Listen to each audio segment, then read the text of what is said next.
ಶಾಂತಿ ಪಡೆಯಲು ಅಲೆದು ಅಲೆದು ದಣಿಯುವುದೇಕೆ?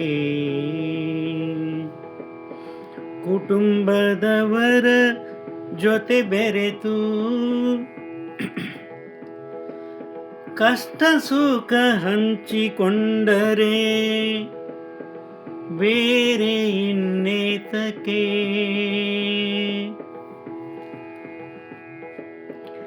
ಮನೆಯ ನಂದ ಗೋಕುಲವ ಮಾಡಿ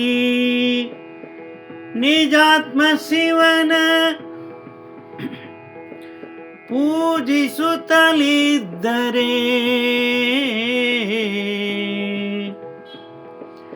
ನಿಜಾತ್ಮ ಶಿವನ ಪೂಜಿಸುತ್ತಲಿದ್ದರೆ ಸಾಕು. ಆನಂದದಿಂದಿರುವುದಕ್ಕೆ ಆನಂದದಿಂದಿರುವುದಕ್ಕೆ ಆನಂದದಿಂದಿರುವುದಕ್ಕೆ.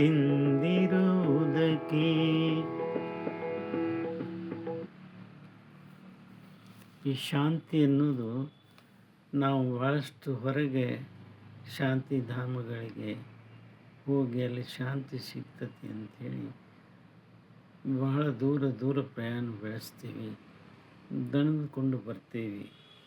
ಆದರೆ ಶಾಂತಿ ಸಿಗ್ತೇನೋ ಅಂದರೆ ಆ ಪೂರ್ಣ ಶಾಂತಿ ಇನ್ನೂ ಸಿಕ್ಕಿರೋದಿಲ್ಲ. ಅದೇ ಮನೆಗೆ ಬಂದ ಮೇಲೆ ನಮ್ಮ ಕುಟುಂಬದವ್ರ ಜೊತೆ ಬೆರೆತು ಒಂದಿಷ್ಟು ಕಷ್ಟ ಸುಖವನ್ನು ಹಂಚ್ಕೊಂಡಾಗ ಸಿಗುವ ಶಾಂತಿ ಮತ್ತೆಲ್ಲೂ ಸಿಗೋದಿಲ್ಲ. ಅದಕ್ಕಾಗಿ ಮನೆಯನ್ನೇ ಒಂದು ನಂದ ಗೋಕುಲವನ್ನಾಗಿ ಮಾಡಿಕೊಂಡು ಬಿಟ್ಟರೆ ಅಲ್ಲೇ ನಿಜಾತ್ಮ ಶಿವನನ್ನು ಪ್ರತಿಷ್ಠಾಪಿಸಿ ಪೂಜೆ ಮಾಡಿದರೆ ಸಾಕು. ಆನಂದದಿಂದಿರುವುದಕ್ಕೆ ಇನ್ನೇನು ಬೇಕಾಗಿಲ್ಲ ಅಂತ ಹೇಳ್ತಾ ಮಾತು ವಿರಾಮ ಕೊಡ್ತಾ ಇದ್ದೀನಿ. ಇದೊಂದು ಸುರಕ್ಷಿತ ವಚನ. ಹಾಡಿದವರು ರವೀಂದ್ರ ಜಕಾತಿ.